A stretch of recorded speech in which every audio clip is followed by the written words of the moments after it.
Hello everyone, আসসালামু আলাইকুম। সবাই কেমন আছেন? আশা করি সবাই অনেক ভালো আছেন। সো গাইস, ভিডিওতে একটা ফল দেখা যাচ্ছে।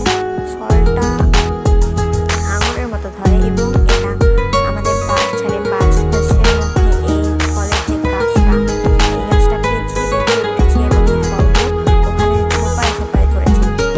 ফলগুলো অনেকটাই আঙুরের মতো, কিন্তু আঙুরের তুলনায় অনেক ছোট। এগুলো অনেক তেতো, মানে তেতো বলে ভুল হবে, টক। আর এটা খেলে আমাদের মুখের যে সংবেদনশীল অংশগুলো আছে সেগুলো জ্বালা করে।